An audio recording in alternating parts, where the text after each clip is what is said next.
Кемпир Абад суу сактагычынын Өзбекстанга берилишине каршы чыкканда кармалган активисттер менен саясатчылардын абакта жатканына 80 күндөн ашып калды. Алар эми бийликтин чечимине таасир эте алышпайт.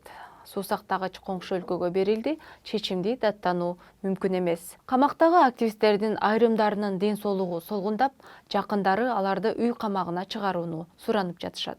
Биз камактагы активисттердин жакындарын кепке тарттык.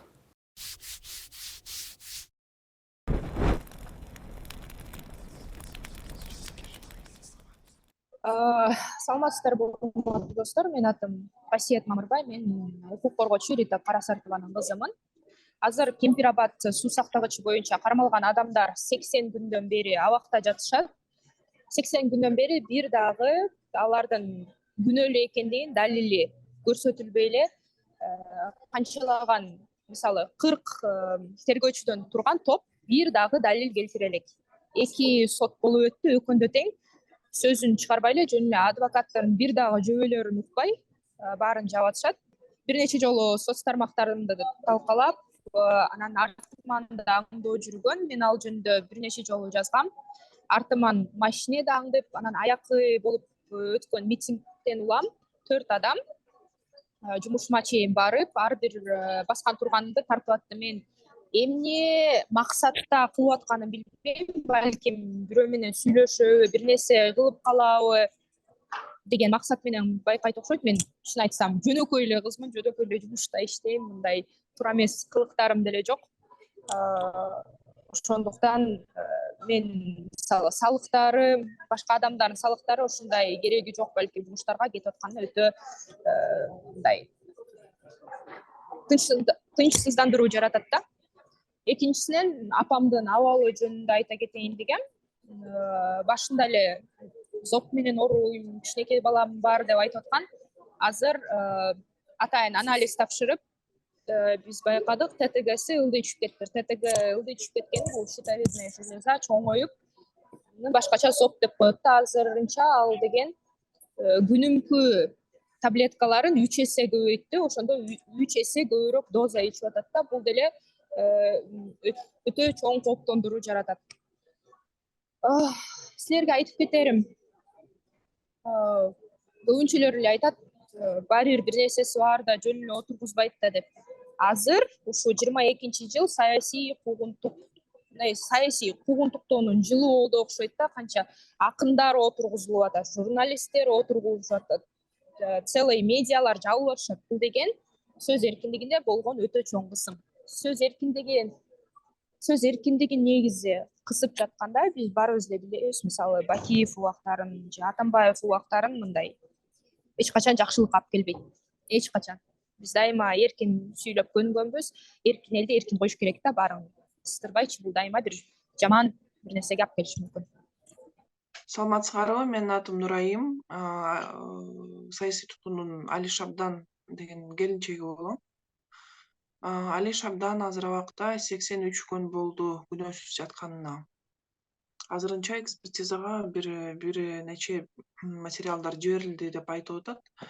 Кандай материалдар жиберди, эмнеге жиберди, ал мисалы деген ушул жактан эле мыйзамдыкку бузулуп атканы дагы билинип турат. Анткени деген экспертизага материалдарды жиберген алдында айыптоочуга көрсөткөнгө өзүнүн укугу бар. Ошону билгенге кайсы материалдар барып жатат. Бирок аны да билбейбиз тилекке каршы. Анан кийин биз болгону азыр болсо сотту күтүп атабыз. Ушул экспертиза бүткөндөн кийин сотко жиберет иштерин. Кийин сотто болсо күнөөсү барбы же жокпу деп каралып баштайт. Өзү күйөөмдүн мисалы телефонун өзүнө алып алышкан. Телефон кандай кылып өтүшүп, кандай кылып колдонуп атат, ошол эле баракчасын ачып алып, балким өздөрү эле кандай айтсам, өзгөрүп атабы тексттерди, мен билбейм.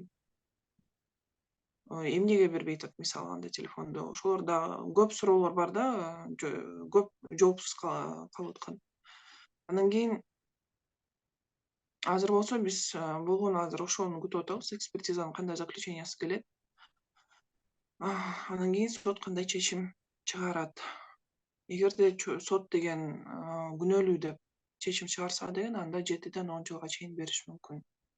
күнөөсүз күйөөм деген мен жолдошум мыйзам үчүн деп күрөшүп жүргөн жолдошум деген 7 жылга кесилип кетиши мүмкүн. Ошол мени өтө өкүндүрүп атат да. Анткени деген эми мындай болушу мүмкүн эмес да бул.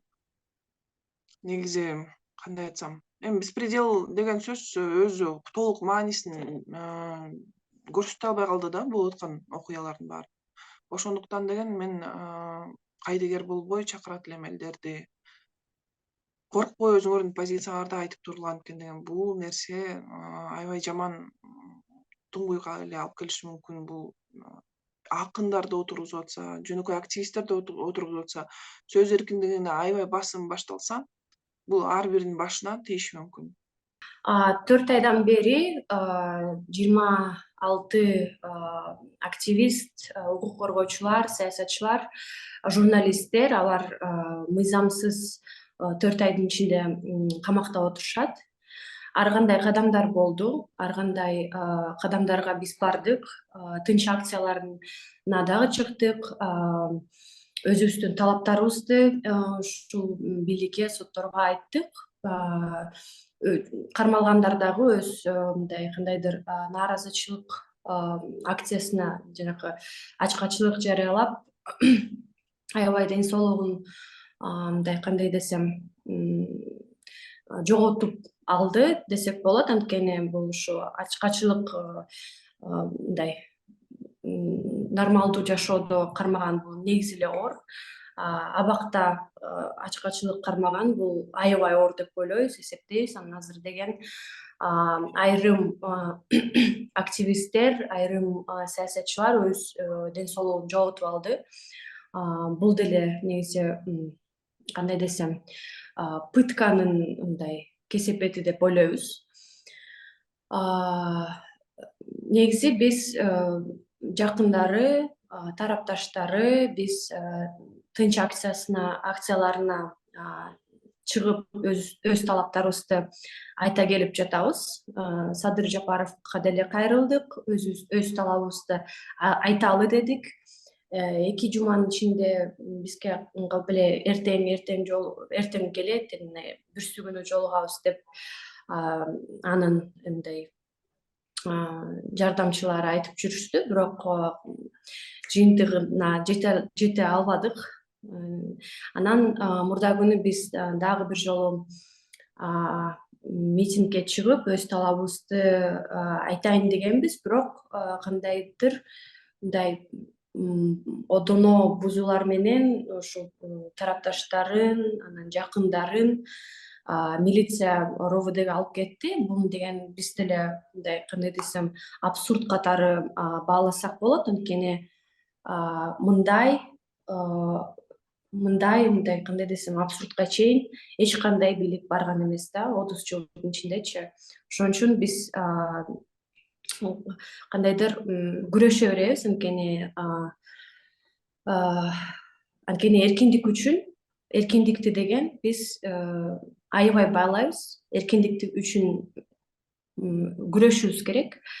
Анан ошол тынч акциялар менен, тынч митингдерге чыгып биз өз талаптарыбызды айта кетебиз. Анткени 4 айдын ичинде ушул мыйзамсыз кармалгандар бошотулбаганы бул негизсиз мындай жаман, кандай десем, жаман бир нерселерге алып келет деп ойлойбуз да. Ошон үчүн ошол үчүн биз күрөшүп келе беребиз.